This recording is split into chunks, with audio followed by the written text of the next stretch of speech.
di FB siapa-siapa kawannya, Twitter siapa-siapa kawan anak kita. Kita lihat, jangan-jangan kawannya ini yang tidak benar semua. Harus kita pantau.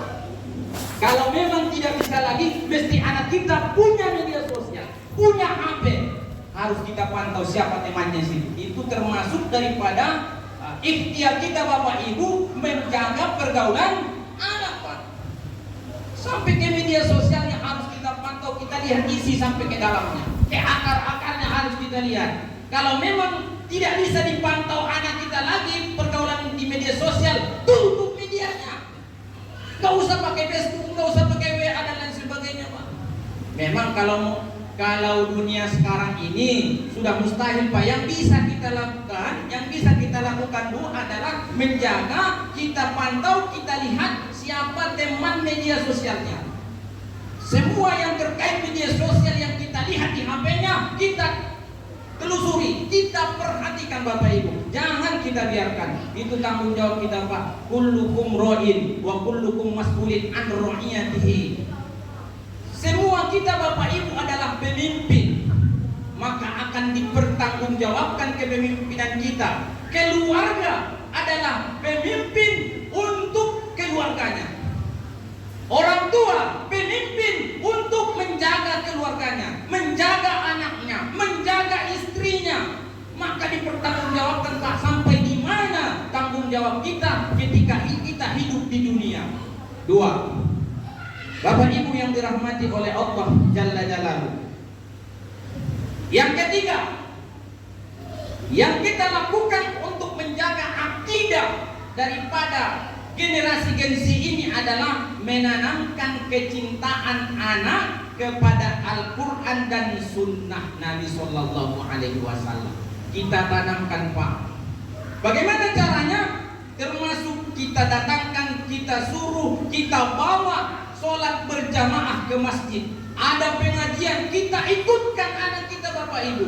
Ada belajar tahsin Al-Quran, kita ikutkan anak kita walaupun masih kecil, supaya terbiasa dan mudah-mudahan nanti setelah dewasa sudah jadi mahasiswa, tidak perlu lagi disuruh untuk mengaji membaca Al-Quran, sudah diambilnya Al-Quran dibacakannya. Yasin katanya, Pak.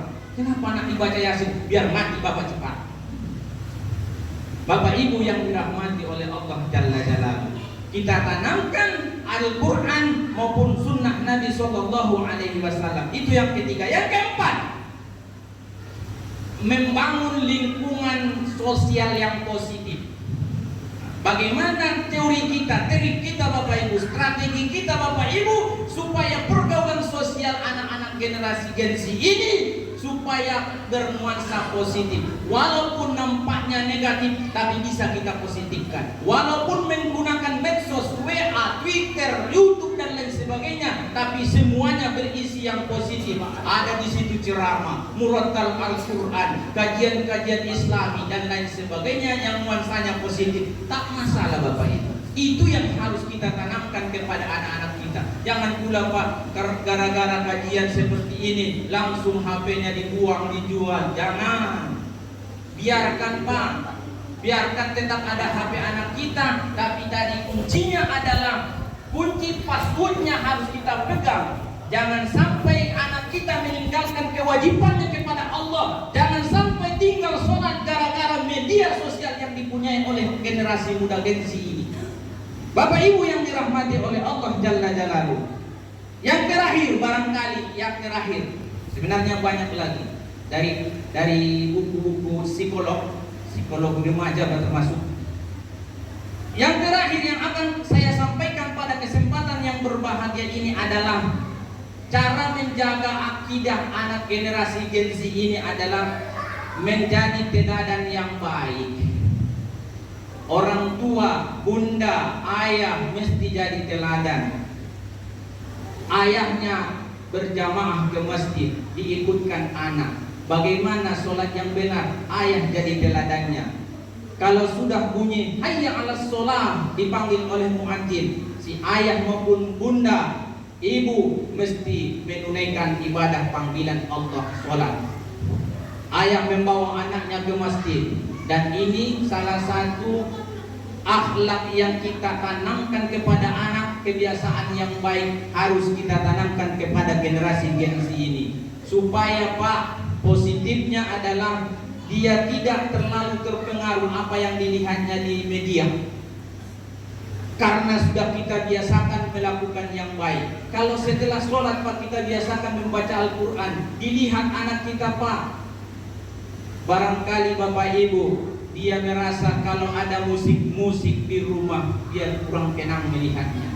Karena terbiasa kita lakukan membaca Al-Quran, membaca sholawat, membaca zikir-zikir, sholat, tiba-tiba ada musik dangdut, disco, itu Pak merasa dia ada yang tidak enak.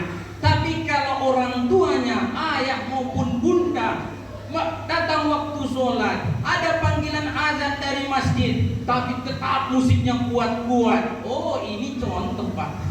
Teladan orang tua, teladan anak adalah orang tua. Guru pertama anak adalah orang tua. Guru yang paling pertama, yang paling utama adalah ibu. Ibu. Guru utama daripada generasi Gen Z ini ibu. Kemudian yang kedua baru ayah. Artinya orang tua harus bertindak supaya tetap mendidik di rumah, supaya menjadi generasi yang Qur'ani, yang berpendidikan agama walaupun sekolahnya di sekolah umum. Terima kasih atas segala perhatian. Mohon maaf atas segala kekurangan. Mudah-mudahan generasi muda kita hari ini, remaja masjid kita, mereka aktif dalam berubudiyah, memakmurkan masjid, menghidupkan masjid. Apalagi momentum Ramadan ini, mari sama-sama kita tanamkan kepada generasi-generasi Gen Z dan Alpha ya. Sudah 2 generasi Pak. Generasi Gen Z dan generasi Alpha ini untuk menghidupkan masjid kita ini, memakmurkan masjid kita ini. Mudah-mudahan aktif kita bersama-sama memakmurkan masjid kita ini, dan mudah-mudahan setelah Ramadan ramenya seperti ini. Fattabiru ya ulil absar la'allakum turhamun. Terima kasih atas segala perhatian. Mohon maaf atas segala kekurangan. Ihdinas siratal mustaqim. Nasrun minallahi wa fathun qarib. Allahumma fiq ila aqwamit thariq. Wassalamualaikum warahmatullahi wabarakatuh.